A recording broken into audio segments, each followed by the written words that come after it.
হরির কথা জিজ্ঞাসা করতে লাগলেন, হরি কেমন দেখতে? হ্যাঁ গো, হরির চোখগুলো কেমন, হরির চুলগুলো কেমন, হরির গায়ের রং কেমন, হরি কোমল না কঠিন? এই হরির আলোচনা করতে করতে করতে, হরির কথা বলতে বলতে মা কয়াধু দেবীর গর্ভের সন্তান এলো। উদ্দেশ্যটা কি, শাস্ত্র কি দেখাচ্ছেন না, নামের মধ্যে থেকে যখন সন্তান আসবে তিনি হবেন প্রহ্লাদ, আর নামকে বাদ দিয়ে যখন কামের দ্বারা শুধু সন্তান জন্ম হবে, কামকে শুধু আশ্রয় করে, তখন তিনি হবেন জল্লাদ। তাহলে হয় প্রহ্লাদ আর নইলে জল্লাদ। তা প্রহ্লাদ গর্ভে এলো, হিরণ্যকশিপু হরির প্রতি এতটাই রাগ হয়ে গেল, এতটাই ক্রোধ হলো যে তিনি মন্দার পর্বতে তপস্যা করতে চলে গেলেন। আর সেখানে তপস্যা করতে তিনি তো চলে গেলেন, দেখতে দেখতে হাজার হাজার বছর পেরিয়ে যাচ্ছে, এদিকে মায়ের গর্ভের সন্তান দিনে দিনে বড় হচ্ছে। এখন দেবরাজ ইন্দ্র ভাবলেন যে কয়াধু দেবীর স্বামী তো আমাদের শত্রু, দেবতার শত্রু হিরণ্যকশিপু। তাহলে হিরণ্যকশিপু যখন বাড়িতে নেই, তাহলে ওই স্ত্রীর গর্ভে যে ছেলেটা আছে, ওই ছেলেটাকে আগে থেকেই মেরে ফেলবো। তাহলে একটা শত্রু অন্তত জন্মানোর আগেই মারা যাবে। এই শত্রু মনে করে মা কয়াধু দেবীর চুলের মুঠি ধরে টানতে টানতে নিয়ে যাচ্ছেন দেবরাজ ইন্দ্র। আর কয়াধু দেবী জানে, তুমি যদি ভগবান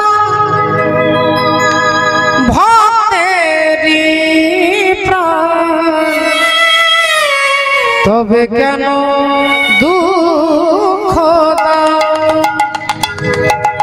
ওহে দয়াল তবে কেন দুঃখ দাও, তুমি যদি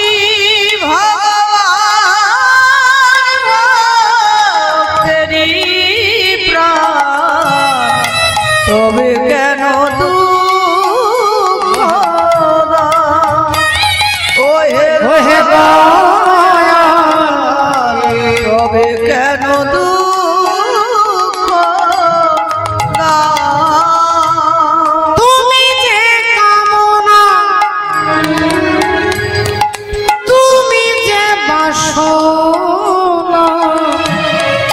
সকলি তোমারি দান, তুমি যে ভক্তেরি প্রাণ, তুমি যে কামনা, তুমি যে বাসনা, সকলি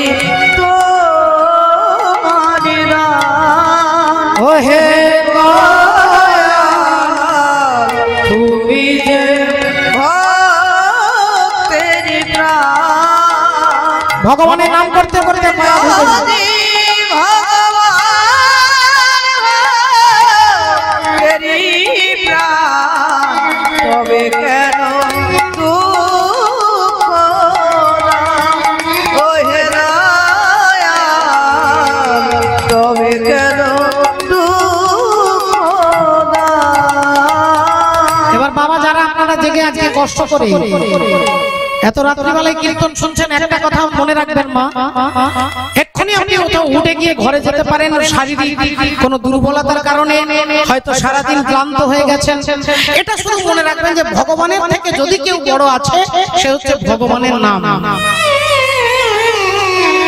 ভগবান আপনার অনেক বিচার করবে, আপনার যোগ্যতা আছে কিনা, আপনার মন ভালো কিনা, আপনার চরিত্র ভালো কিনা, তবে গিয়ে ভগবান দয়া করবে। আর ভগবানের নাম তাহলে তিনি আপনার কোনো বিচার করবে না। যদি বিচার করতো তাহলে দস্যু রত্নাকর তিনি বাল্মীকি হতে পারতেন না, অজামিল বৈকুণ্ঠে যেতে পারতেন না। নামের এত ক্ষমতা। যখন 14 বছর বনবাস শেষ করে রাবণকে বিনাশ করে রামচন্দ্র অযোধ্যার রাজা হয়ে বসলেন, তা রামচন্দ্র সীতা দেবীকে নিয়ে বসে আছে। শত্রুঘ্ন কি করছে, যারা অতিথি সব রামচন্দ্রকে দেখা করতে আসছে, শত্রুঘ্ন সব থেকে ছোট ভাই, সবার কপালে একটা করে ফোঁটা দিচ্ছে আর একটা করে মালা পরিয়ে দিচ্ছে। এখন রাজা মহারাজা ঋষি সাধু ব্রাহ্মণ ভক্ত সব এসে বসেছে নিজের নিজের চেয়ারে, আর সবাইকে একবার করে ফোঁটা দিচ্ছেন। এমন সময় দেবর্ষি নারদ তিনিও বসে আছেন, আর দেবর্ষি নারদের পাশে দুর্বাসা ঋষি বসে আছেন। এখন দেবর্ষি নারদের কপালে ফোঁটা দিয়ে মালাটা পরিয়ে দিয়ে যেই দুর্বাসা ঋষি ফোঁটা দিতে যাচ্ছে, দেখছে দুর্বাসা ঋষি চোখ বন্ধ করে ভগবানের নাম জপ করছে। এখন চোখ বন্ধ যেহেতু আছে, দেখলে মনে হবে যেন ঘুমোচ্ছে। তা নারদ মুনি অমনি শত্রুঘ্নর হাতটা ধরে বলছে, দাঁড়াও দাঁড়াও দাঁড়াও, ওনাকে ফোঁটা দেওয়ার দরকার নেই। কারণ যদি ওনার ঘুম ভেঙে যায়, ধ্যান ভেঙে যায়, আবার যদি অভিশাপ দেয়, 14 বছর পরে আমরা রামচন্দ্রকে ফিরিয়ে পেয়েছি, সিংহাসনে বসিয়েছি, এখন যদি ইনি আমার রেগে গিয়ে অভিশাপ দেয়, কি অভিশাপ দেবে আমাদের তো জানা নাই। তাই এনাকে ফোঁটা দেওয়ারও দরকার নেই, আর মালা পরানোরও দরকার নেই। তুমি এক কাজ করো, যখন ইনি জেগে যাবে তখন মালা না হয় পরিয়ে দেবে, তুমি এনাকে বাদ দিয়ে আর যারা পাশে বসে আছে সবাইকে ফোঁটা দাও। এখন দুর্বাসা ঋষিকে বাদ দিয়ে 2-4 জনকে ফোঁটা দিয়ে একে একে দিতে দিতে যাচ্ছে।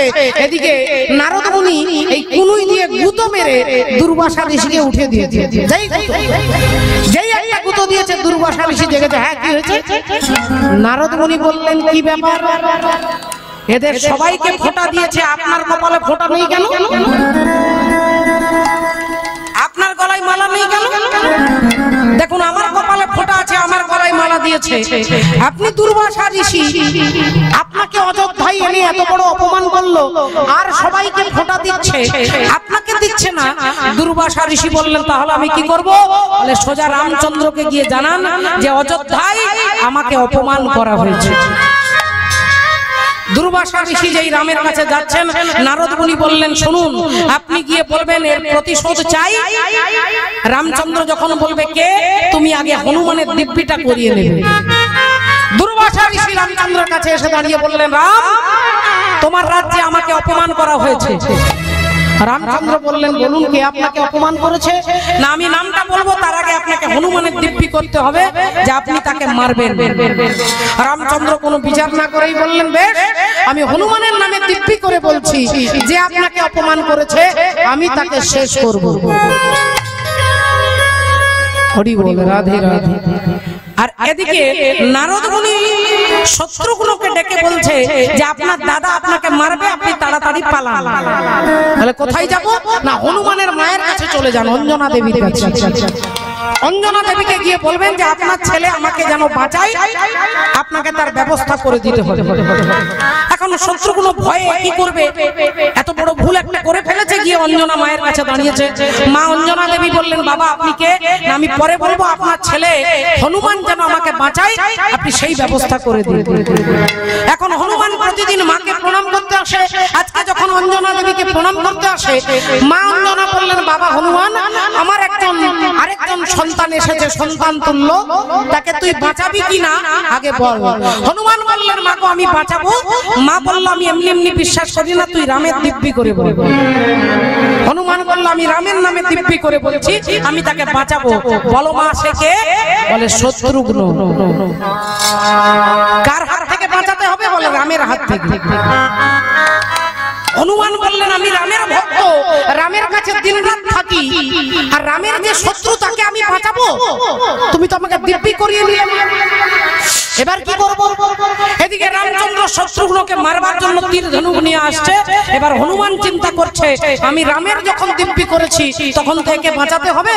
তাই বললেন, শত্রুঘ্ন তুমি আমার পিছনে দাঁড়িয়ে দাও, আর আমার পেছনে দাঁড়িয়ে শুধু তুমি রাম রাম রাম রাম বল।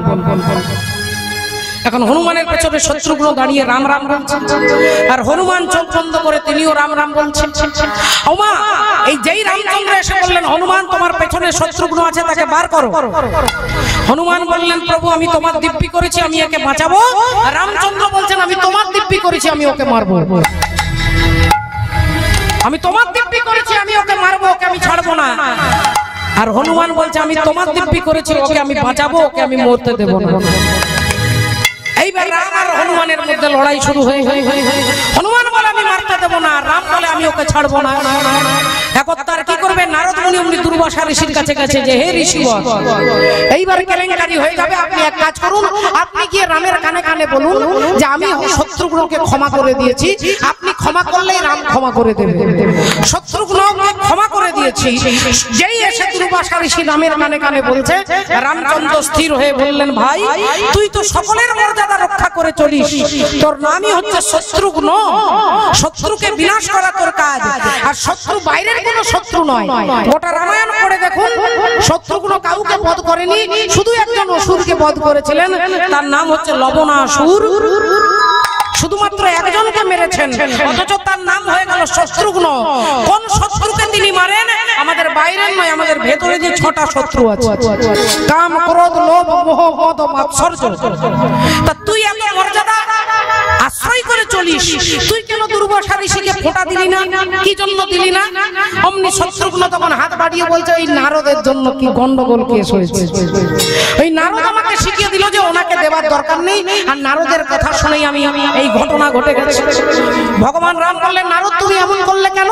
নারদ মুনি বললেন আমি জগৎকে দেখালাম, জগৎকে দেখালাম রাধে রাধে, ওই শত্রুঘ্ন তোমার নাম করছিল, তাই তুমি রাম, তোমার নামের এত বড় ক্ষমতা যে রাম তাকে বাঁচাতে পারতেন না যদি শত্রুঘ্ন রাম নাম না করতেন।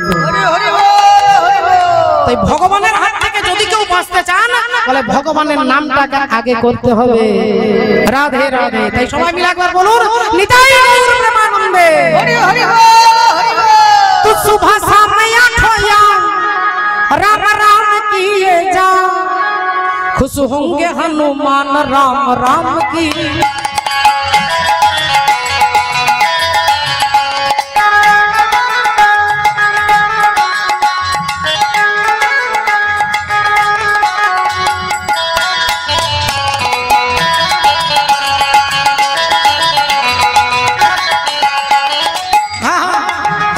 सुबह शाम आठोया राम राम किए जा, शाम आठोया राम राम किए जा, होंगे हनुमान राम राम।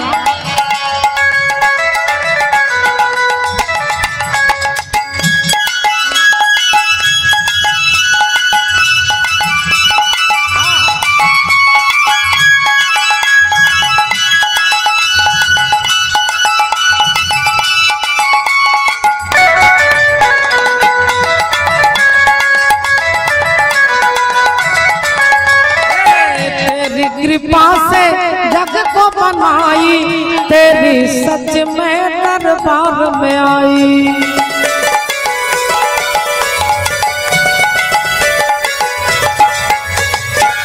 तेरी कृपा से जग को बनाई, तेरी कृपा से दरबार में आई।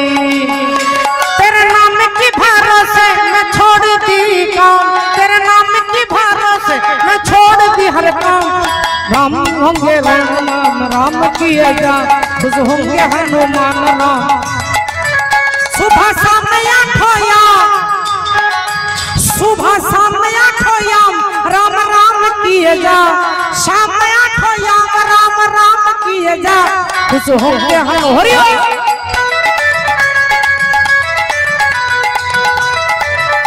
खुश होंगे हनुमान राम राम किए जा।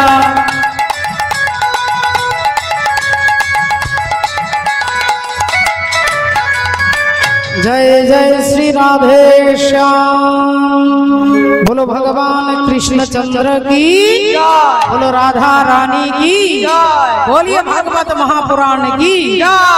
যে সব মায়েরা বসে বসে ঘুমোচ্ছেন তাদের কি, হ্যাঁ কোনো চিন্তা নেই, অনেক রাত্রি হয়েছে, ঘুম আসতেই পারে। এখন দেখুন ঘটনা কি হলো, এই যে তিনি চলে গেলেন মন্দার পর্বতে, আর এদিকে মা কয়াধু দেবী চুলের মুঠি ধরে টানতে টানতে নিয়ে যাচ্ছে, কয়াধু দেবী ভগবানকে ডাকছেন। আর অমনি দেবর্ষি নারদ এসে বললেন দেবরাজ ইন্দ্রকে যে মহারাজ আপনি দেবতাদের রাজা হয়ে এরকম আচরণ। ইন্দ্র বললেন আপনি বুঝতে পারছেন পাচ্ছেন না হিরণ্যকশিপুরের ছেলে আছে এই মায়ের গর্ভে, তাই ছেলেটাকে মারবার জন্য নিয়ে যাচ্ছি। দেবর্ষি নারদ বললেন এই মায়ের গর্ভে যে সন্তান আছে সে কোনো অসুর নয়, সে সারা জগতের মিত্র পরম ভক্ত রয়েছে। দেবর্ষি নারদ তার কথা শুনে দেবরাজ ইন্দ্র মা কয়াধুকে ছেড়ে দিয়ে ক্ষমা ভিক্ষা চেয়ে ইন্দ্র ফিরে চলে গেলেন। নারদ মুনি বললেন মা যতদিন তোমার ইচ্ছে তুমি আমার আশ্রমে থাকবে, চিন্তা নেই। যতদিন তোমার স্বামী ফিরে না আসবে তোমার গর্ভের সন্তান গর্ভেই থাকবে। এই বলে কয়াধু দেবী দেবর্ষি নারদের আশ্রমে চলে গেলেন। এদিকে 1,00,000 বছর হয়ে যাচ্ছে। সেই হিরণ্যকশিপুর যে তপস্যা করছেন একবারে যেন উইয়ের ঢিপি হয়ে গেছে বাবা। আর এমন সময় সৃষ্টিকর্তা ব্রহ্মা এসে কমণ্ডলে জল ছিটিয়ে দিতেই হিরণ্যকশিপুর আবার নিজের দেহতে ফিরে এলেন। বলো তুমি কি চাও? হিরণ্যকশিপুর বললেন আমি কিচ্ছু চাই না, আমাকে অমর করে দেয়। ব্রহ্মা বললেন দেখো বাবা, এই মরণশীল জগতে কেউ অমর নয়, তাই তুমি অমরত্বের বর চাইবে না, তুমি আর অন্য কিছু চাও। হিরণ্যকশিপুর বললেন ঠিক আছে, তাহলে আপনি আমাকে বর দিন, আমি যেন দিনে না মরি, আমি যেন রাত্রে না মরি। তথাস্তু। আমি যেন ঘরে না মরি, আমি যেন বাইরে না মরি। তথাস্তু। আমি যেন উপরে না মরি, আমি যেন নিচে না মরি। তথাস্তু। আমি যেন নারীর হাতে না মরি, যেন পুরুষের হাতে না মরি। তথাস্তু। আমি যেন অস্ত্রে না মরি, আমি যেন শস্ত্রে না মরি। তথাস্তু। বলে দিয়ে তো ব্রহ্মা চলে গেলেন। হিরণ্যকশিপু গুনে দেখছে, আরে দিনে মরবো না, রাত্রে মরবো না, ঘরে মরবো না, বাইরে মরবো না, উপরে মরবো না, নিচে মরবো না, নারীর হাতে মরবো না, পুরুষের হাতে মরবো না, অস্ত্রে মরবো না, শস্ত্রে মরবো না। তার মানে তো আমি অমর হয়ে গেছি। বলি আনন্দ ইয়ার ধরে না রে, আনন্দ ইয়ার ধরে না রে, আনন্দ ইয়ার ধরে না রে, আশীর্বাদে কথা শুনে আনন্দ ইয়ার ধরে না রে, আশীর্বাদের কথা শুনে হিরণ্যকশিপুর মনে, আশীর্বাদের কথা শুনে হিরণ্যকশিপুর মনে আনন্দ ইয়ার ধরে না রে। আনন্দে তিনি বাড়ি এলেন। আর বাড়ি এসে যখন শুনলেন যে দেবরাজ ইন্দ্র আমার স্ত্রীকে হরণ করে নিয়ে যাচ্ছিল, এই ক্ষমতায় আগেই পেয়ে গেছে। আর মূর্খ ব্যক্তি যদি ক্ষমতা পেয়ে যায় অহংকারটা তার আরো দ্বিগুণ হয়ে যায়, আর তখন সে ভুল পদক্ষেপে চলে, ভুল ভাল কাজ করবে। এই হিরণ্যকশিপু কি করলেন, যখনই দেখলেন যে আমি দিনে মরবো না, রাত্রে মরবো না, কোনো পুরুষের হাতে নয়, কোনো নারীর হাতে নয়, এবারে একবারে সোজা গিয়ে স্বর্গে গিয়ে আক্রমণ শুরু করে দিলেন। আজ স্বর্গ জয় করিবারে দৈত্যরা চলিল, স্বর্গ জয় করিবারে দৈত্যরা চলিল, চলে যায়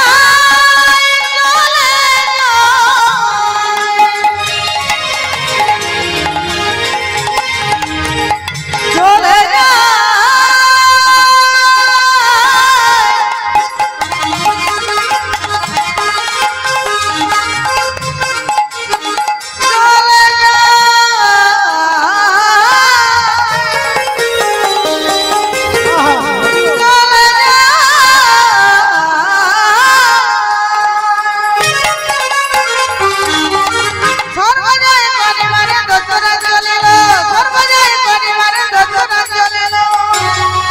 আর মহাহংকার শব্দে গগন কাঁপিল, মহাহংকার শব্দে গগন কাঁপিল, মহাহংকার শব্দে গগন কাঁপিল।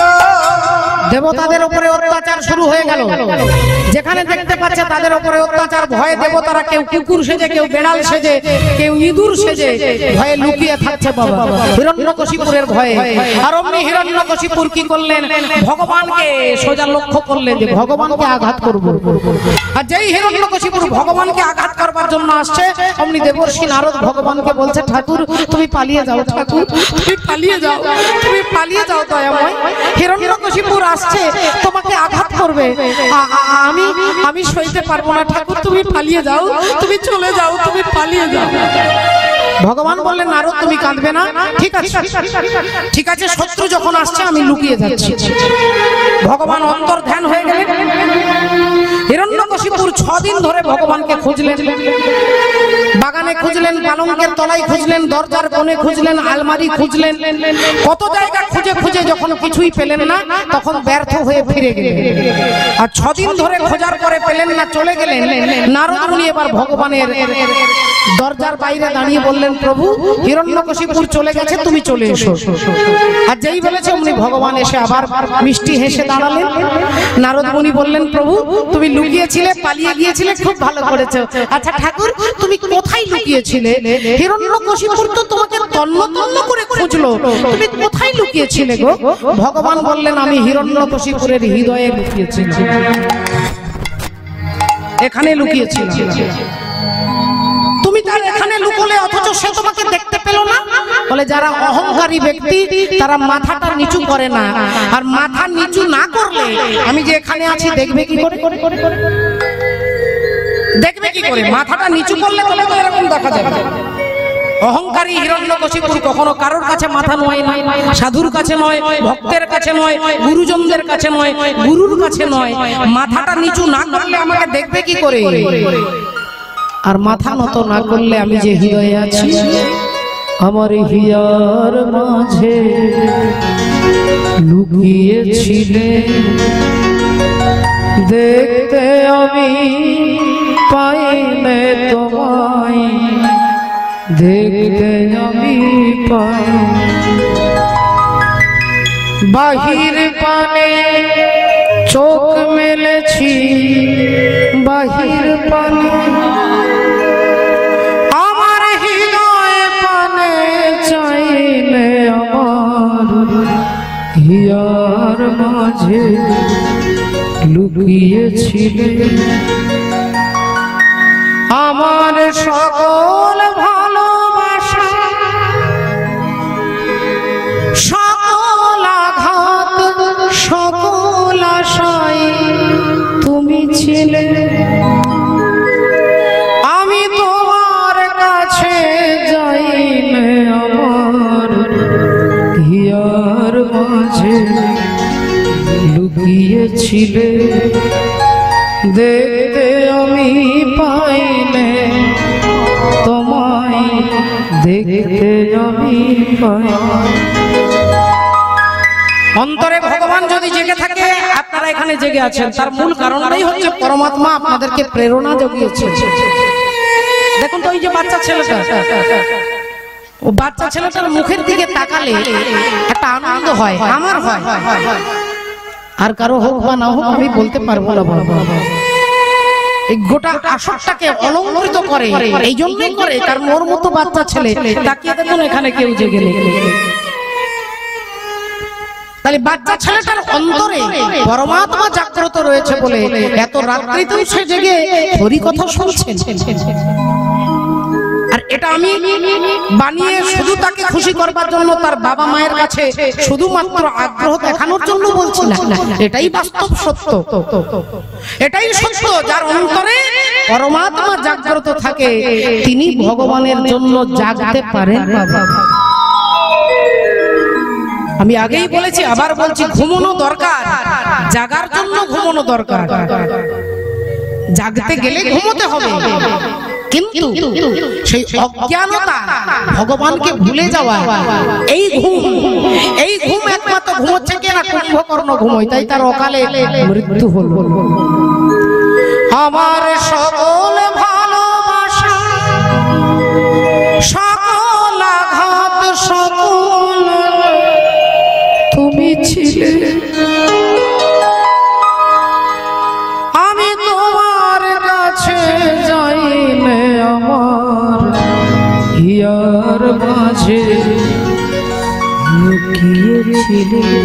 হরি বল। ভক্তি ভক্তিমতী মায়েরা,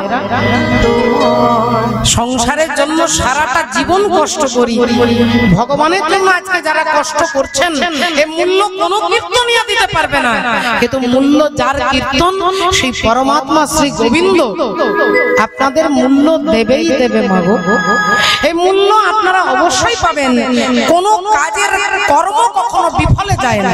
আপনি চুরি করলেও ফল পাবেন, আপনি নাম করলেও ফল পাবেন।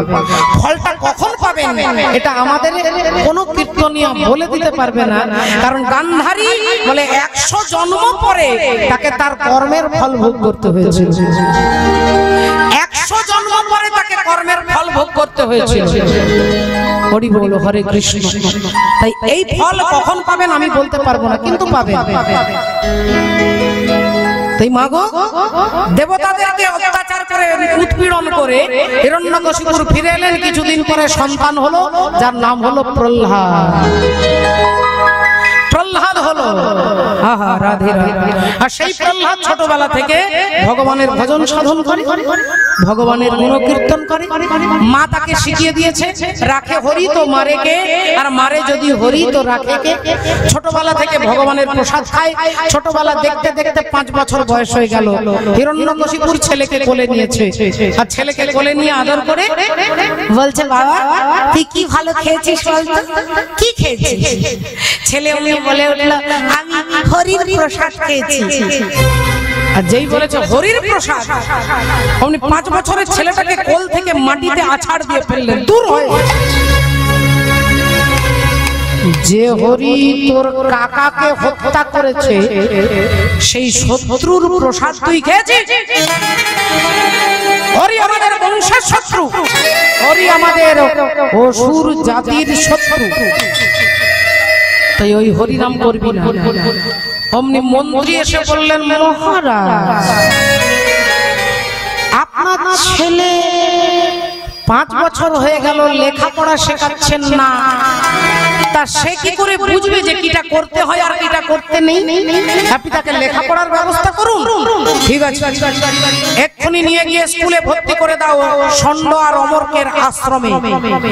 আর মাস্টারদেরকে বলে দাও এমন বই পড়াবে যে বইয়ের মধ্যে কোথাও ভগবানের নাম থাকবে না, ভগবানের নাম থাকবে না, মহাভারতের থাকবে না, রামায়ণের কথা থাকবে না। এমন বই পড়াবে যে বইয়ের মধ্যে কোথাও ভগবান নেই। আর যদি সেই বই মার্কেটে না থাকে, সেই বই লিখবে যে বইয়ের মধ্যে ভগবান হরির কথা থাকবে না। এখন ষণ্ড অমরকের আশ্রমে প্রহ্লাদকে ভর্তি করে দিল। প্রহ্লাদ হরি বল তাকে সারাদিন পড়াচ্ছে, সারাদিন পড়াচ্ছে। বাবা বল বল, কয়ে কাকাতুয়া বল, বল কাকাতুয়া বল। একে চন্দ্র, দুয়ে পক্ষ, তিনে নেত্র, চারে বেদ, পাঁচে পঞ্চমান, ছয়ে ঋতু, সাতে সমুদ্র, আটে অষ্টবসু, নয়ে নবগ্রহ, 10 দিক। বল গুরু মশাই কালকে আপনাকে বলবো মুখস্থ করে। বেশ, পরের দিন সকালবেলায় আবার মাস্টার মশাইয়ের কাছে দাঁড়িয়েছে। বলতো বাবা, একে চন্দ্র, দুয়ে পক্ষ বল। হাত জোড় করে প্রহ্লাদ চোখ বন্ধ করে বলছে, একে চন্দ্র যাহা হয় সাধন ভজনের কেন্দ্র, দুয়ে পক্ষ ওই ভজন হবে জীবের লক্ষ্য, তিনে নেত্র আগে তৈরি করো ভজনের ক্ষেত্র, চারে বেদ এ ভজন না জানলে জীবের হবে খেদ, পাঁচে পঞ্চমান যেখানে বিরাজ করে স্বয়ং ভগবান, ছয়ে ঋতু সেখানে দেখবে গোলকে যাওয়ার সেতু, সাথে সমুদ্র এ ভজন যে না জানে সে জীব হয় ক্ষুদ্র, আটে অষ্টবসু এ ভজন জেনে শুনে যে না করে সে হয় পশু, নয়ে নবগ্রহ যেখানে বিরাজ করে সচ্চিদানন্দ বিগ্রহ, 10 দিক এ জগৎ মিথ্যা একমাত্র গোবিন্দ চরণ সঠিক। সর্বনাশ! আরে 6 মাস হয়ে গেল তুই এখনো হরির নাম করছিস? আর কয়েক কাকাতুয়া বল। গুরু মশাই আমি ক লিখতে পেরে গেছি। লেখ তো। কয়েক 3টে দাগ দিয়েছে আর ক অক্ষরটা লিখেই প্রহ্লাদ হাউ হাউ করে কাঁদছে।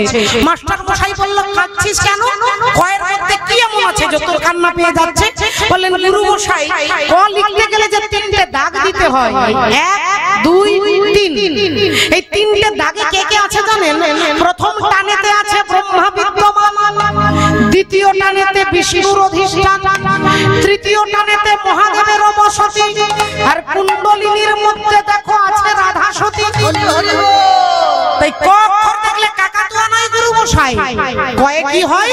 কৃষ্ণ নাম কর ভাই জগতের সার, কৃষ্ণ নাম করো ভাই জগতের সার, কৃষ্ণ নাম করো ভাই জগতের সার। খগেশপতি যিনি জগৎ মূলাধার, ভগৎপতি যিনি জগৎ মূলাধার, ভগৎপতি যিনি জগৎ মূলাধার।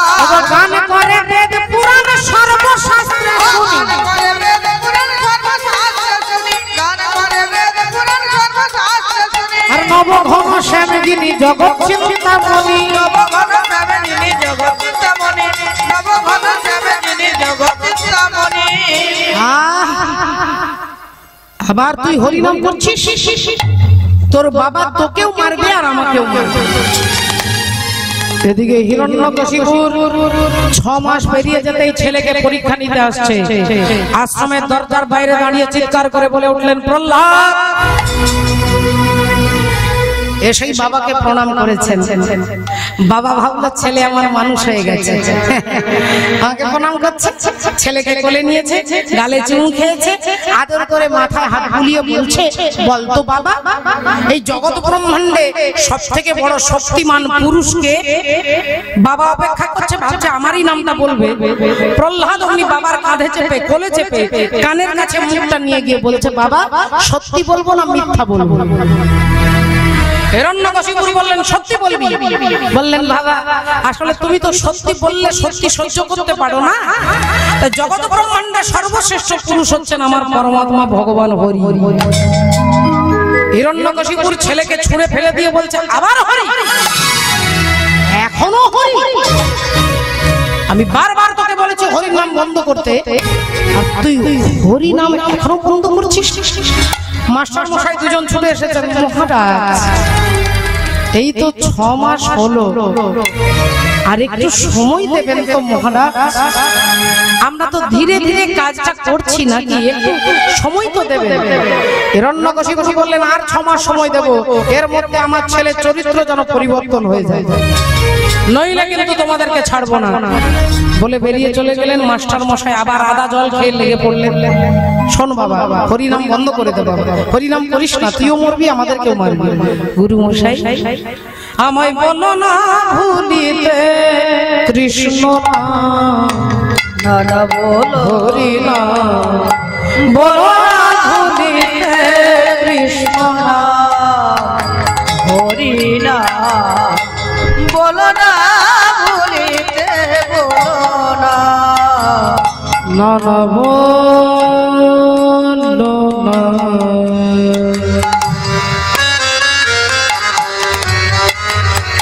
বলো না, বলো না, বলো না।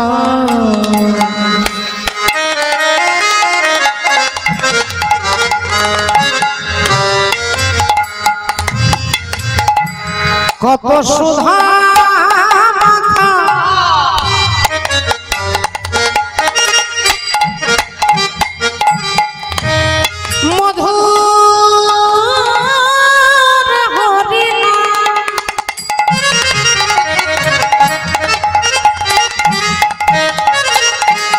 দয়াল হরি হরি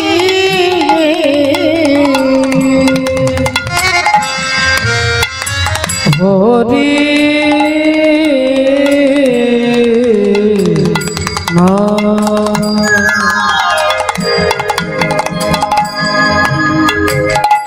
কত সুধা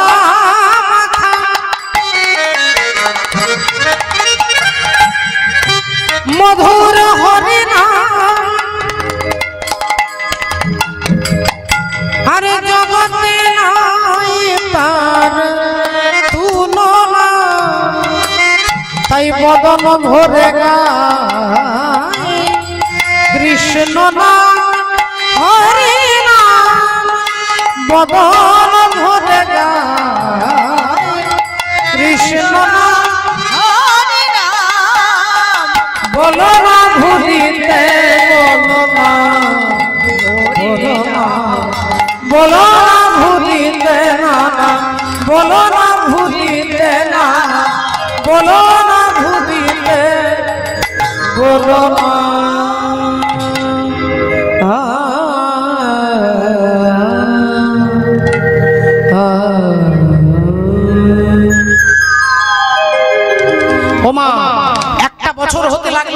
ছেলেকে কিছুতেই হরিনাম বন্ধ করতে পারছে না। মাস্টার মশাইরা চিন্তায় পড়ে গেলেন এবার কবে চলে আসবে মহারাজ। আর মহারাজ এসে যদি দেখে ছেলে এমনি আছে তাহলে তো আমাদের নিস্তার নেই। তাই দুজন মাস্টার মশাই একটু আড়ালে গিয়ে একটু দূরে গিয়ে আলোচনা করছে কি করা যায়। আর যেই দুজন মাস্টার স্কুল ছেড়ে বাইরে চলে গেছে অমনি যত ছাত্ররা প্রহ্লাদকে ঘিরে দাঁড়িয়ে বলছেন, আরে প্রহ্লাদ এই শোন না, আজকে না স্কুলে কোনো মাস্টার মশাই নেই, আজ আমরা শুধু ছাত্ররা রয়েছি। তা প্রহ্লাদ তোর সঙ্গে একটু কথা বলবো, তোর বাবাকে একটু ভয় করে না? প্রহ্লাদ বললেন না।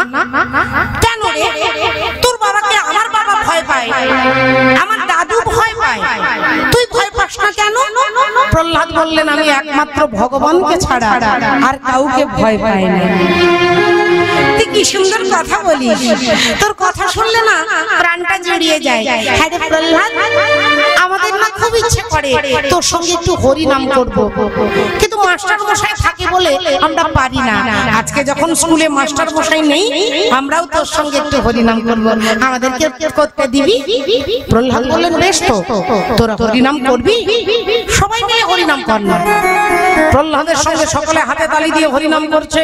জপে যাও নামের মালা, জপে যাও নামের মালা সর্বদা অন্তরে, হরে কৃষ্ণ হরে কৃষ্ণ কৃষ্ণ হরে হরে, হরে রাম হরে রাম রাম রাম হরে হরে। জপে যাও নামের মালা, জপে যাও নামের মালা সর্বদা অন্তরে, হরে কৃষ্ণ হরে কৃষ্ণ কৃষ্ণ হরে হরে, হরে রাম হরে রাম রাম রাম হরে হরে। এই নামে যে বা ভজে মন রসনায়, কামনা বাসনা তারে দূরে চলে যায়। এই নামে যে ভজে মন রসনা, কামনা বাসনা তারে দূরে চলে যায়। নামের গুণে অন্ধজনে দেখতে সবই পারে, নামের গুণে অন্ধজনে দেখতে সবই পারে। নামের গুণে ঘোড়া নাকি গিরি লঙ্ঘন করে। হরে কৃষ্ণ হরে কৃষ্ণ কৃষ্ণ কৃষ্ণ হরে হরে, হরে রাম হরে রাম রাম রাম হরে হরে। জপে যাও নামের মালা, জপে যাও নামের মালা সর্বদা অন্তরে, হরে কৃষ্ণ হরে কৃষ্ণ কৃষ্ণ কৃষ্ণ হরে হরে, হরে রাম হরে রাম রাম রাম, হরে কৃষ্ণ হরে কৃষ্ণ কৃষ্ণ কৃষ্ণ হরে হরে, হরে রাম হরে রাম রাম রাম হরে হরে। শ্রদ্ধেয় বাবা ঠাকুর ভক্তিমতী মায়েরা এখন সমস্ত ছাত্রদেরকে নিয়ে প্রহ্লাদ হরিনাম করছে। আর এই অবসরে মাস্টার মশাই দুজন ক্লাসরুমে ঢুকে দেখছে যে একা করোনা রোগটা ছিল শুধু প্রহ্লাদে, আর আজকে করোনায় রোগীকে যারা যারা ছুঁয়ে দিয়েছে সবাই একই নাম করছে। তাহলে করোনা নয়, প্রহ্লাদের করুণা হয়েছে। আর প্রহ্লাদকে যারা যারা ছুঁয়েছে তারাও হরিনাম করছে। মাস্টার মশাই চিন্তায় পড়ে গেলেন, তাহলে এবার কি হবে, আমাদের তো চাকরি যাবে। তাড়াতাড়ি কি করলেন, দুজনে মিলে সিদ্ধান্ত করলেন প্রহ্লাদকে নিয়ে গিয়ে তার বাবার কাছে দিয়ে বললেন, মহারাজ আপনার ছেলেকে এবার যা করার আপনি করুন, আপনার ছেলেকে আমরা পারবো না। হিরণ্যকশিপু বললেন বেশ ঠিক আছে, একটা বছরে যখন হরিনাম বন্ধ করতে পারলে না, এবার আমি আমার পদ্ধতি অবলম্বন করব। এই কে আছিস, এই প্রহ্লাদকে টেনে তুলে নিয়ে পাহাড়ের উপরে তুলে পাহাড় থেকে ধাক্কা দিয়ে মাটিতে ফেলে দে। প্রহ্লাদকে নিয়ে যাচ্ছে, প্রহ্লাদ আনন্দে যাচ্ছে, আর গিয়ে যেই ধাক্কা দিয়ে নিচে ফেলে দিচ্ছে, প্রহ্লাদ জানে রাখে হরি তো মারে কে, আর মারে যদি হরি তো রাখে কে। ভগবানের বিষয়ে যদি বুদ্ধি কাজে লাগাবেন, যদি বুদ্ধি প্রয়োগ করেন, তাহলে বাবা ঠাকুর আপনি সুস্থ থাকতে পারবেন না। বুদ্ধি প্রয়োগ করলে সুস্থ থাকতে পারবেন না। সহজ বিশ্বাস যদি থাকে, ভগবানের কাছে যদি কেউ এসে চায়, তাহলে আপনি প্রমাণ করে দিচ্ছেন যে ভগবান কিছু জানে না, তাই তো তাকে বলছেন। আর তিনি যদি সব জানে, তাহলে আপনি মুখ ফুটে ভগবানকে কিছু বলবেন না। কারণ শরণাগতি, একে শরণাগতি বলে যে তুমি আমাকে রাখো, রাখিবি মারিবি যো ইচ্ছা তোর, অর্পিনু তুয়া পদের নন্দ কিশোর। প্রহ্লাদ সবকিছু ভগবত চরণে নিবেদন করেছে। তাকে পাহাড় থেকে ফেলে দিচ্ছে, তার কিছু কোনো তিনি বাধাও দিচ্ছে না, তিনি চিৎকারও করছেন না, তিনি কান্নাকাটিও করছেন না। আর তাকে বাঁচানোর জন্য কার মাথা ব্যথা? পরমাত্মা ভগবান ছুটে আসছে। ভগবান এসে প্রহ্লাদকে ধরছে, ধরে মাটিতে নামিয়ে দিলেন। মহারাজ, আপনার পুত্র প্রহ্লাদের মৃত্যু হয়নি মহারাজ। পাহাড় থেকে ফেলে দিলি মরেনি, আগের না মহারাজ। তাহলে এক কাজ কর, পাগলা হাতির পায়ের তলায় ফেলে দে। হাতি উন্মত্ত, হাতি ছুটতে ছুটতে আসছে, প্রহ্লাদকে তার পায়ের কাছে যেই ঠেলে দিয়েছে, উন্মত্ত হাতি, পাগলা হাতি প্রহ্লাদকে যেই ছুঁয়ে দিয়েছে, অমনি সুর দিয়ে পিঠের উপরে তুলে আজ নাচিতে লাগিল, নাচিতে লাগিল, নাচিতে লাগিল, নাচিতে লাগিল, আমি পেয়েছি পেয়েছি বলে, নাচিতে লাগিল, পেয়েছি পেয়েছি বলে, নাচিতে লাগিল।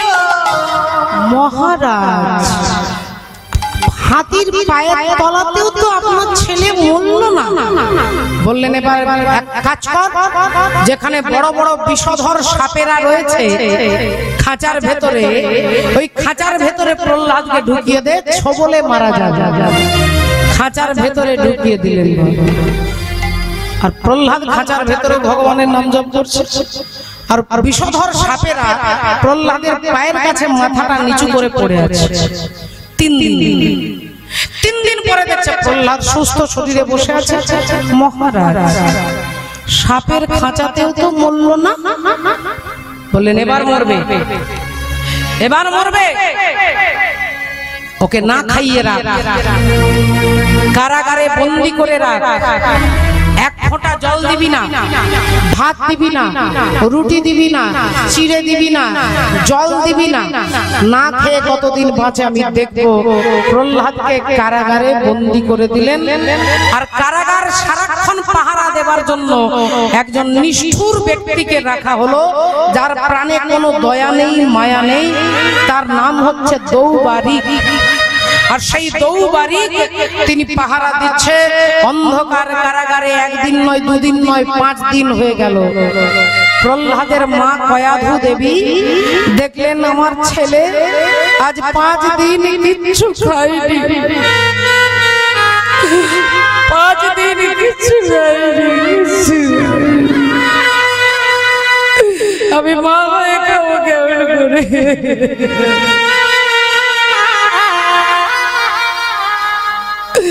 আমি মা হয়ে কি করে খাবো? ওরে দৌবারিক, আমি তোর হাতে ধরছি বাবা, তুইও তো সন্তানের বাবা। আমি এই নাড়ুগুলো এনেছি ছেলের জন্য, একটু দিয়ে দে বাবা, একটু দিয়ে দে। দৌবারিক বললেন রানীমা আপনি ভেতরে যান। রাজামশাই বলেছে একটা মাছি পর্যন্ত ঢুকতে দেওয়া যাবে না। ওরে দৌবারিক, আমার স্বামী তোকে 30 দিনে যত বেতন দেয়, আমি 1 দিনে তার দ্বিগুণ বেতন দেব। শুধু এই নাড়ু আর জলটা একটু দিয়ে দে বাবা। বললেন ঠিক আছে রানীমা, আপনার নাড়ু আর জল আমি আপনার ছেলেকে দেব, তবে এখন নয়, গভীর রাত্রিতে দেব। আর রাত্রি 12টার পরে নাড়ু আর জল নিয়ে আসছে। ভক্তিমতী মায়েরা, প্রহ্লাদ কারাগারে বসে, তার কোনো দুঃখ নেই, তিনি সদা আনন্দে। প্রহ্লাদ মানে কি? প্রহ্লাদ মানেই হচ্ছে যিনি সমস্ত পরিস্থিতিতে আনন্দে থাকেন। আর কে আনন্দে থাকেন? যিনি সবকিছু ভগবত চরণে ডিভোটেড করেছেন, উৎসর্গ করে দিয়েছেন। আমার সুখ তুমি, আমার দুঃখ তুমি, আমার যা কিছু হবে তার মাঝখানে তোমার ইচ্ছে। যদি কেউ ভেবে নিতে পারে, তাকে কোনো পরিস্থিতিতে কেউ দুঃখ দিতে পারবে না। आहा राधे राधे, डूबती नैया को कन्हैया बचाने आजा, डूबती नैया को कन्हैया बचाने आजा, डूब बचाने आजा।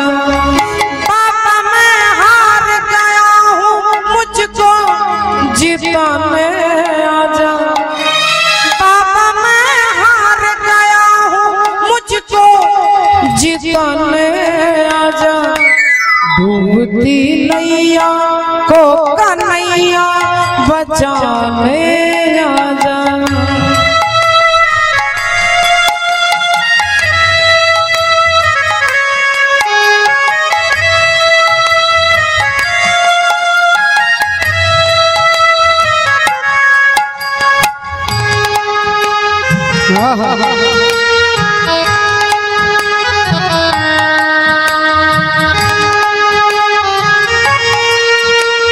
हे दयामय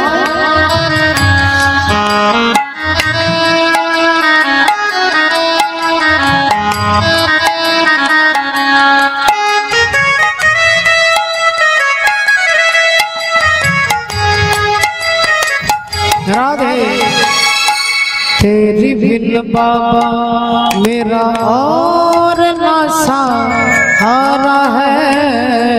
तरन हरे को सहारे के पुकारा है। तू अगर रूठा तो बोल कहाँ जाऊंगा।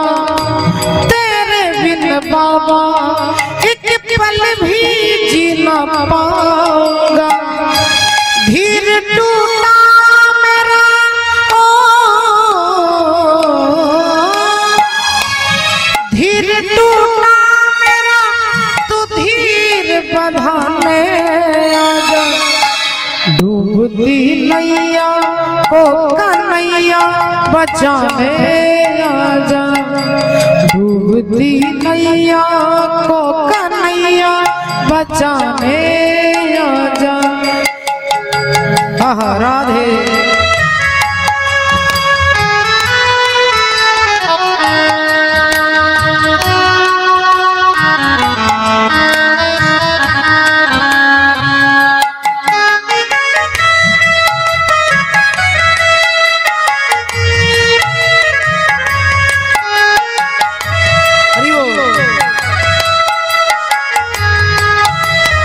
राधे तेरी बिन बाबा मेरा और ना सहारा है।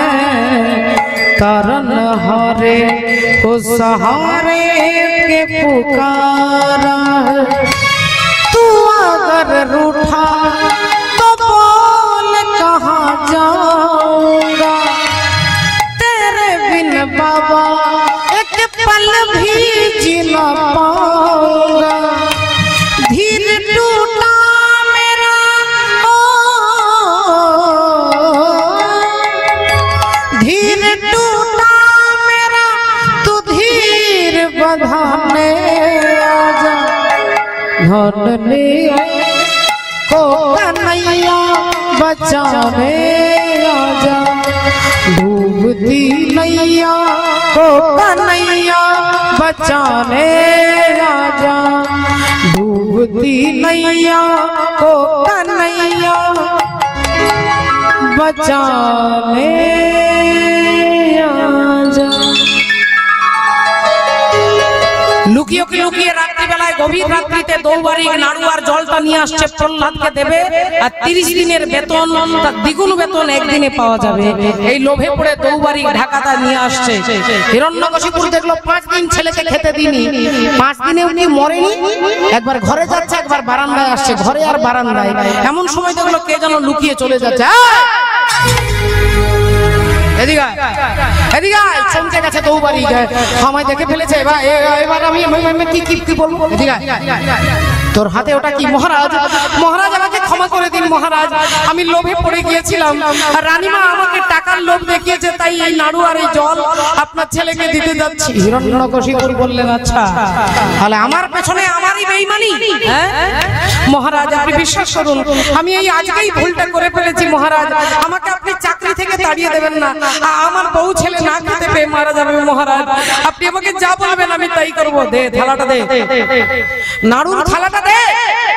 যেই থালাটা দিয়েছে অমনি নাড়ুগুলোর মধ্যে বিষ মাখিয়ে দিয়ে বলছে, যা এগুলো প্রহ্লাদকে দিবি, যা। শোন কেমন করে খাচ্ছে, কেমন করে ছটফট করছে, কেমন করে জিভটা বেরিয়ে যাচ্ছে, চোখগুলো বেরিয়ে যাচ্ছে, সারা দেহ নীল হয়ে যাচ্ছে। নিজের চোখে দেখবি, দেখে এসে আমাকে বলবি, তবে তোর ক্ষমা। যা।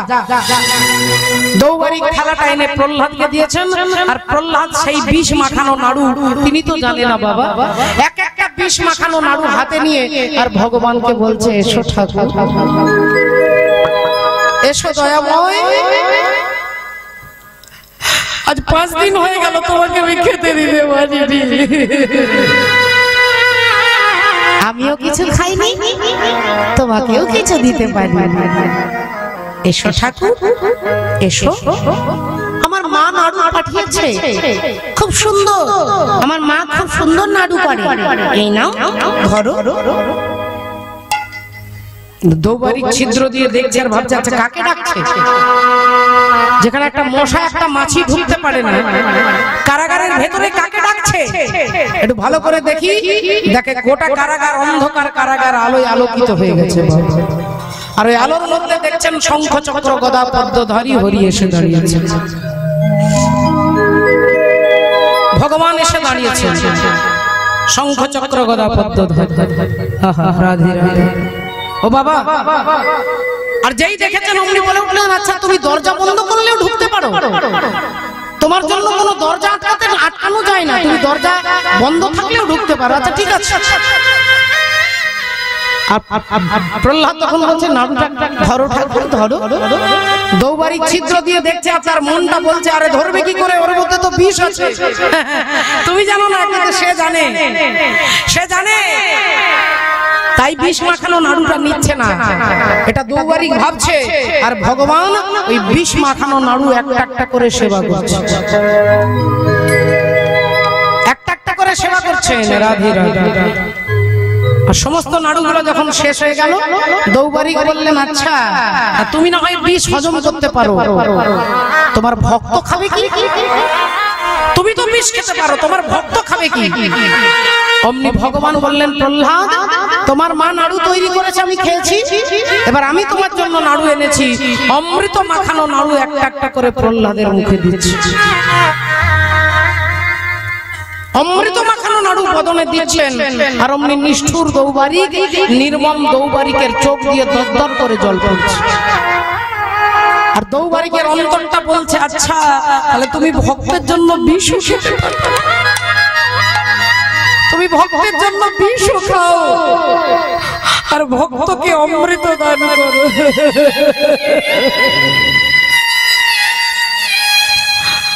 তুমি ভক্তের জন্য বিষ খাও, ভক্তকে অমৃত দান করো। দৌবারিকের হাতে থালাটা দিয়ে প্রহ্লাদ বললেন, ও কাকা, আমার মাকে বলো আমার প্রভু সেবা করেছে।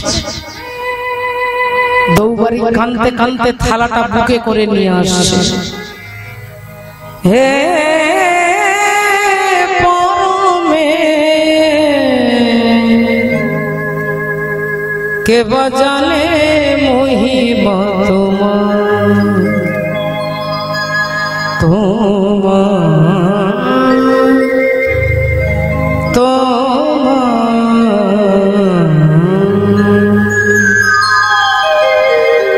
যেই থালাটা নিয়ে আসছে, হিরণ্যকশিপুর দেখছে, তার চোখে জল, ভাবছে তাহলে প্রহ্লাদ মরে গেছে, প্রহ্লাদ নিশ্চয়ই মারা গেছে, তাই তো দৌবারিক কাঁদছে, এত ছটফট করে মারা গেছে যে দৌবারিকের চোখ দিয়ে জল পড়ছে। এদিকে বল বল, প্রহ্লাদ মরবার সময় বাবা গো মা গো বলে চিৎকার করছিল তো নাকি? চোখগুলো বেরিয়ে গেছে, জিভটা বেরিয়ে গেছে না, খুব কষ্ট পেয়ে মরেছে, মা গো বাবা গো বলে চিৎকার করছিল না বিষ খেয়ে? তাহলে এতক্ষণে মনে হয় সারা দেহটা নীল হয়ে গেছে, এতক্ষণে গোটা দেহটা কাঠ হয়ে গেছে, শক্ত হয়ে গেছে। দৌবারিক বললেন, মহারাজ আপনার পুত্র প্রহ্লাদের কিছু হয়নি মহারাজ, মরেনি, আগে না মহারাজ।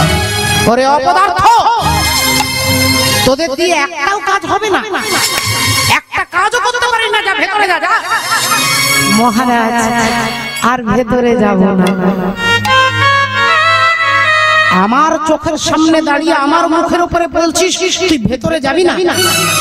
কাল সকালে তোকে সবার সামনে ঘাড় ধাক্কা দিয়ে চাকরি থেকে দাঁড়িয়ে দেবো।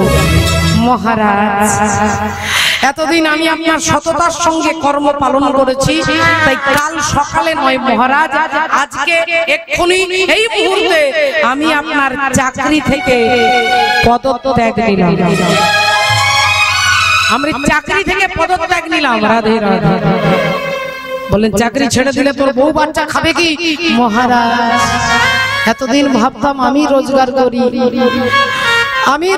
করি, আমার জন্য সবাই বেঁচে আছে, আমি না থাকলে সংসার চলবে না, সংসার জলে ডুবে যাবে, রসাতলে চলে যাবে। এতদিন এই ভাবনা আমার ছিল মহারাজ, কিন্তু আমি দেখলাম তিনি ভক্তের জন্য বিষ খায় আর ভক্তকে অমৃত দান করে।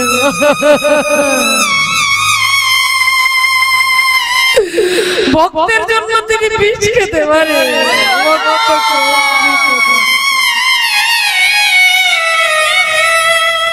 কার কথা বলছিস?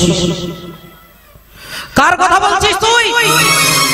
তুই আমার চাকর, তুই আমার দাস, আর আমার দাস হয়ে তুই কার কথা বলছিস? মহারাজ, এতদিন আমি আপনার দাস ছিলাম, এতদিন আমি আপনার দাস ছিলাম, কিন্তু এবার যদি দাস সত্য করতে হয়, আমি হিরণ্যকশিপুরের দাসত্ব নয়, আমি শ্রী গোবিন্দের দাস হব।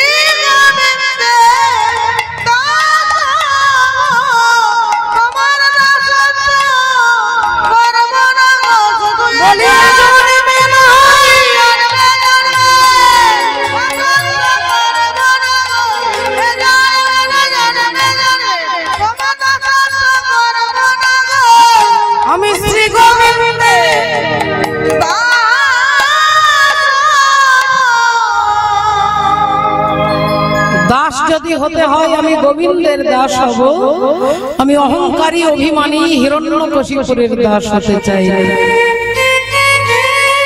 দৌবারি বেরিয়ে চলে গেলেন। হিরণ্যকশিপুর দেখলেন অবস্থা ঠিক নয়, প্রহ্লাদকে কারাগার থেকে বাইরে বার করে এনে হিরণ্যকশিপুর বড় বড় চোখ করে গম্ভীর স্বরে বলে উঠলেন, বল বল, তোকে পাহাড় থেকে ঠেলে ফেলে দিয়েছিলাম, কে তোকে বাঁচিয়েছে? প্রহ্লাদ বললেন, আমার হরি। তোকে উন্মত্ত হাতির পায়ের তলায় ফেলে দিলাম, কে তোকে বাঁচিয়েছে? আমার হরি। তোকে আমি সাপের খাঁচার ভেতরে রেখে দিলাম, কে তোকে বাঁচিয়েছে? আমার হরি। তোকে আমি বিষ খাইয়ে দিলাম, কে তোকে বাঁচিয়েছে? আমার হরি। তোকে হরি বারবার বাঁচাচ্ছে না, হরি বাঁচাচ্ছে। বল বল, তোর হরি এখানে কোথায় আছে? বল কোথায় আছে বল। প্রহ্লাদ বললেন, অনলে অনিলে চিরনভনীলে ভূধর সলিলে গহনে আছে পিটপি লতায় জলদের গায়ে শশী তারকায় তপনে। তুমি যেদিকে তাকিয়ে আমার হরিকে ডাকবে, আমার হরি সেখানেই আছে বাবা। হিরণ্যকশিপুর অভিমানী অহংকারী অমনি গর্জন করতে করতে একটা স্তম্ভের দিকে তাকিয়ে বলছে, এই স্তম্ভের মধ্যে তোর হরি আছে? দেখাতে পারবি এই স্তম্ভের মধ্যে তোর হরি? প্রহ্লাদ বললেন, হ্যাঁ বাবা, ওই স্তম্ভের মধ্যেও পরমাত্মাকে আমি দেখছি। গদাটা তুলে নিয়ে গিয়ে স্তম্ভটাকে লক্ষ্য করে মারলেন, আর যেই মারলেন অমনি স্তম্ভটা ভেঙে গিয়ে ভগবান নরসিংহদেব বেরিয়ে আসছেন। অর্ধেকটা নর, অর্ধেকটা সিংহ, নরসিংহ। গর্জন করতে করতে জিহ্বাটা লকলক করছে, চোখগুলো ঘুরছে। আর এই অবস্থায় যখন দেখেছেন হিরণ্যকশিপু বলে, ভগবান কোনো কথা বলছেন না, শুধু এগিয়ে যাচ্ছেন। হিরণ্যকশিপু পিছিয়ে যাচ্ছেন। দুজনের মধ্যে ঘোরতর যুদ্ধ হলো। আর যুদ্ধে যখন হিরণ্যকশিপু রেগে গেছে, হেরে গেছে, ভগবান তাকে দুহাত দিয়ে কোলের উপরে বসিয়ে, আর তাকে যেই হত্যা করতে যাবে অমনি হিরণ্যকশিপুর হেসে উঠেছে, তুমি আমাকে মারতে পারবে না, কারণ আমি দিনে মরবো না, আমি রাত্রে মরবো না। ব্রহ্মা আমাকে বর দিয়েছে। ভগবান বললেন, আরে মূর্খ, একবার তাকিয়ে দেখ এই সময়টার দিকে। এটা দিনও নয় আর এটা রাত্রিও নয়, দিন আর রাত্রির মাঝখানে, যাকে কাল সন্ধে বেলা বলে। হিরণ্যকশিপু বললেন, তুই আমায় মারবি কি করে? আমি ঘরে মরবো না, আমি বাইরে মরবো না। ভগবান বললেন, একবার ভালো করে এই জায়গাটার দিকে তাকিয়ে দেখ, এটা ঘরও নয় আর এটা বাইরেও নয়, ঘর আর বাইরের মাঝখানে, যাকে ছাঁচতলা বলা হয়। সেই ছাঁচতলায় নিয়ে আমি তোকে বসেছি। ঠিক আছে, ঠিক আছে, কিন্তু তুমি আমাকে মারবে কি করে? আমি ওপরে মরবো না, আমি নিচে মরবো না। ভগবান বললেন, তাকিয়ে দেখ তোকে আমি কোনখানে শুয়েছি, আমার কোলের উপরে। আর এই কোলের উপরে শুয়েছি, এটা নিচও নয় আর এটা ওপরও নয়, তাই তোকে এখানে হাসপাতালের বেডে নয়, আমার কোলের উপরে শুয়েছি। তুমি আমাকে মারবে কি করে? আমি নারী পুরুষের হাতে মরবো না। ভগবান বললেন, আমার দিকে তাকিয়ে দেখ, না আমি নর না আমি সিংহ, অর্ধেকটা নর অর্ধেকটা সিংহ, নরসিংহ। হিরণ্যকশিপু বললেন, সবই তো বুঝলাম, কিন্তু আমাকে মারতে গেলে তো অস্ত্র শস্ত্র দরকার, আমি কোনো অস্ত্র শস্ত্রে মরবো না। ভগবান বললেন, এই জন্য তো সারা বছরে নখ কাটি না, এই বড় বড় নখগুলো রেখেছি, নখ দিয়ে তোর অপারেশন করবো। এই নখেই অপারেশন হবে, চিন্তা নেই। এই ধারালো নখগুলো দিয়ে, এটা না অস্ত্র না শস্ত্র, এই নখ দিয়ে হিরণ্যকশিপুরের বক্ষটাকে বিদীর্ণ করে,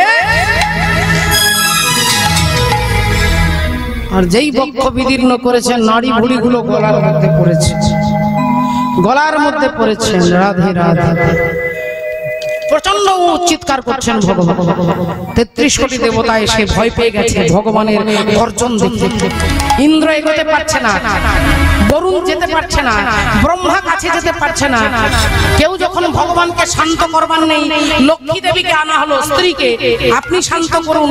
লক্ষ্মী দেবী কি করেছে?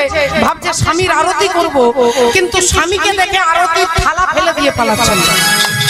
দেবর্ষি নারদ তখন বললেন, প্রহ্লাদ, তুমি পারবে ভগবানকে শান্ত করতে, তুমি যাও, ভগবানের কাছে যাও।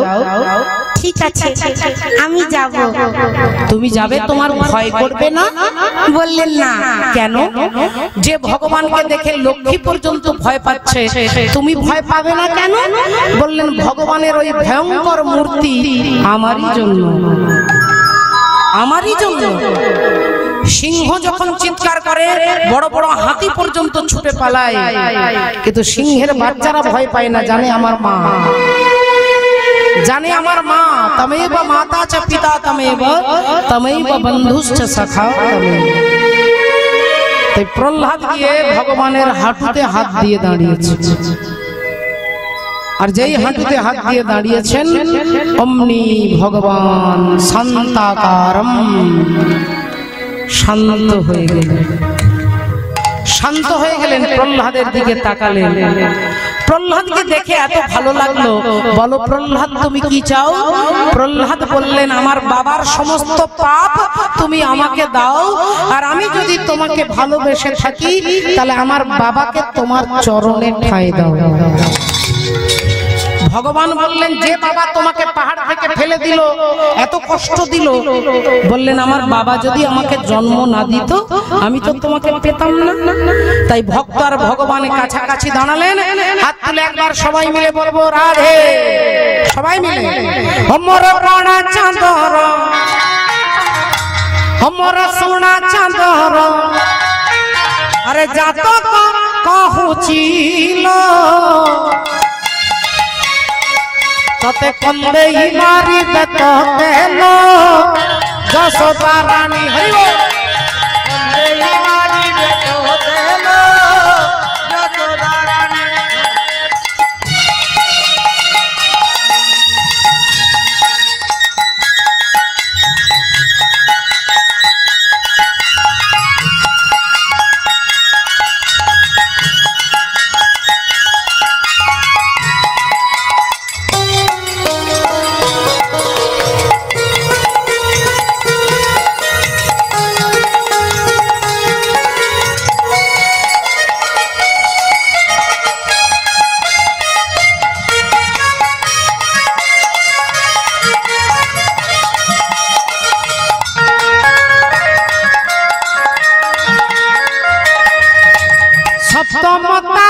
শুক্র মঙ্গল রসিবে এ বহু নারী আলো রসিবে এ বহু নারী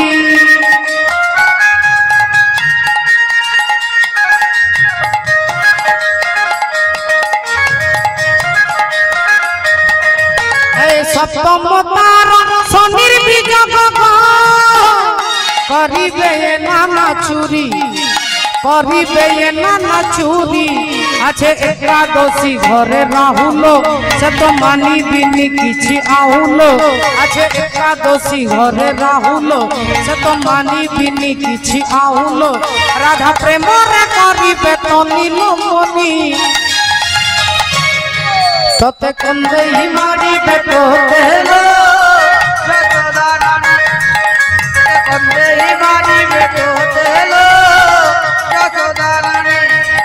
তোর কণা চাঁদর সোনা চাঁদর তো ঘোড়া চাঁদর সোনা চাঁদর জাতক কহুছিল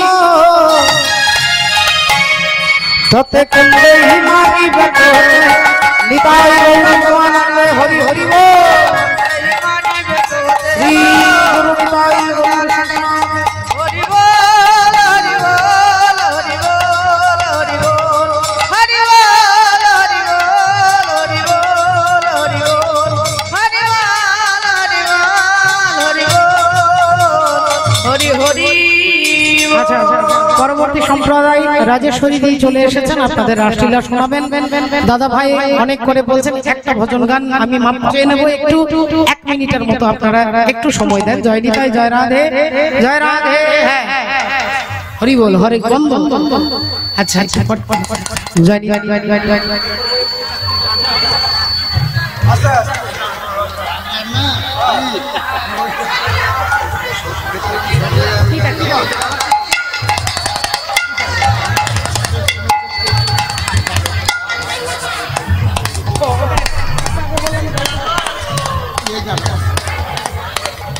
जय जय राधे जय राधे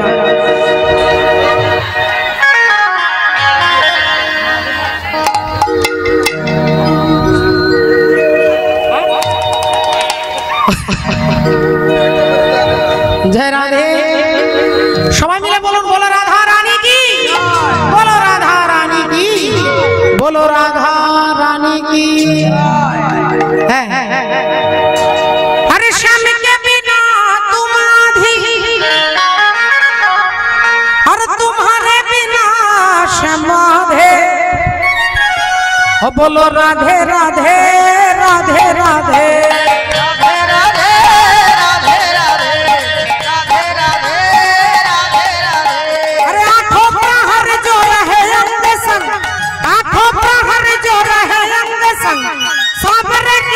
झलक दिखला दे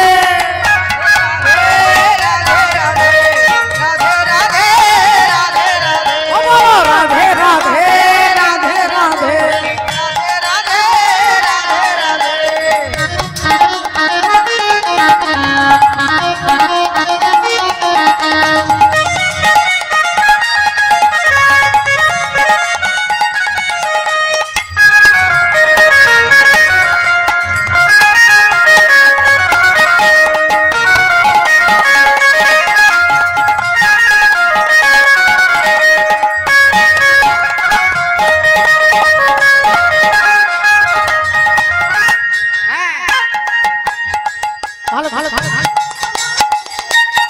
हमें तो सावरे के रंग में राजी बांध घुंघरू पायल में नाची मैं तो सावरे के रंग में राजी बांध घुंघरू पायल में नाची अरे कैसो निष्ठुर भयो जसोदा को लल्ला को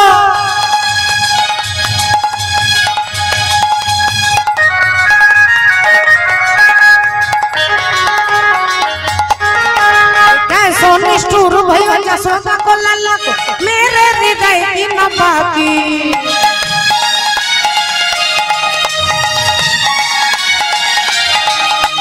अपनों को संग यूं करते नहीं अपनों को संग यूं करते नहीं देखो देखो कोई समझा दे